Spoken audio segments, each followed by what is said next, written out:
Good morning mga kasiklista. So maaga tayo ngayon kasi sasali tayo sa ODAX 200 dito sa Cavite. So organized by ODAX Randoer Philippines. So share ko lang yung biyahe natin.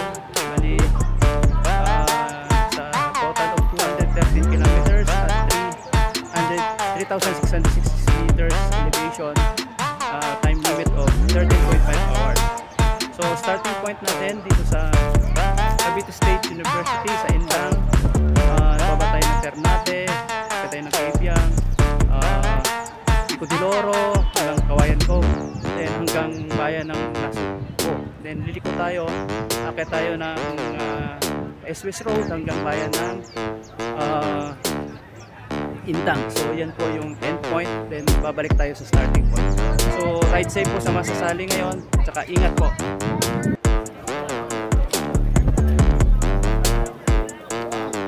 Around 100 for the popular, but for now we will release the 5 AM 200 kilometer participants. We will start on time. Please be just behind the arm, please. Ingat kayo, ingat! May super entrepreneurs! May BBB contingent! Thank you so much for coming!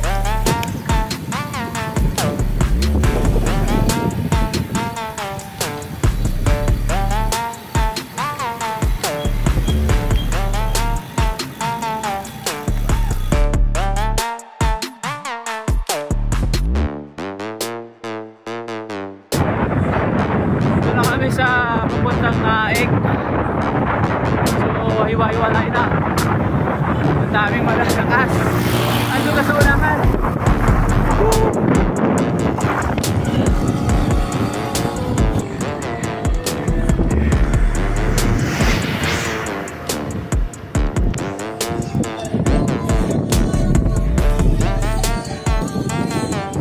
Puerto Azul na.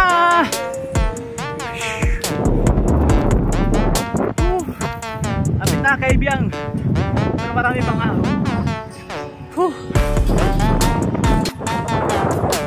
Lusong muna. Magnetic, andyan na naman.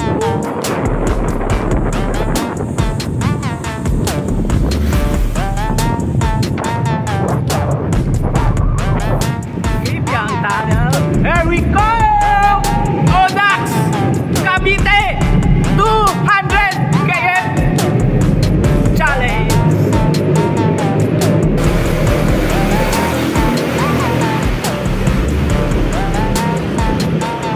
All right. Woo!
Espes Road, balbal, ahon. Init pa oh.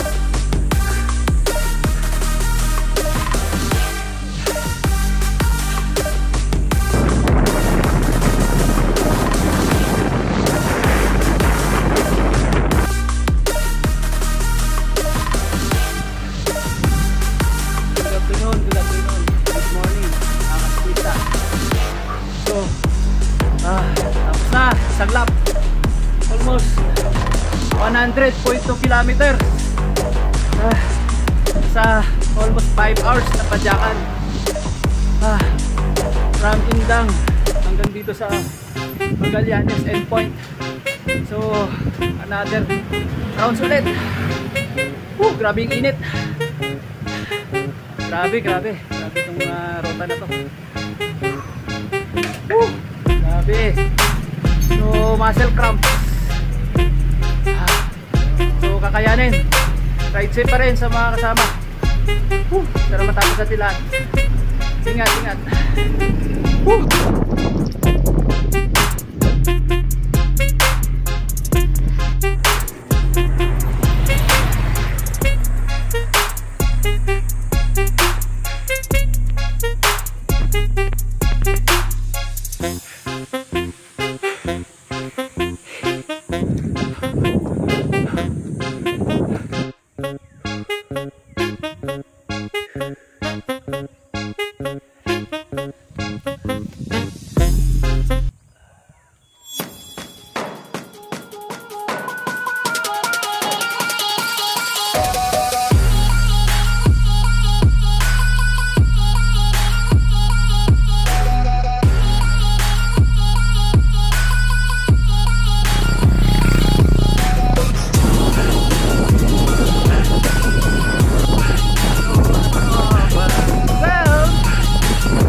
Bayan ng Indang. Good afternoon, good morning mga kasiklista. So, kakarating ko lang dito sa endpoint sa Cavite State University dito sa Indang. So, natapos ko na yung challenge. Yung 200 kilometers. So, almost 9:49 hours yung gawa.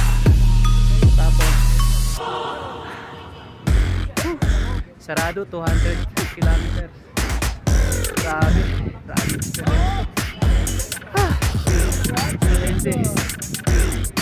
madaming bulikan.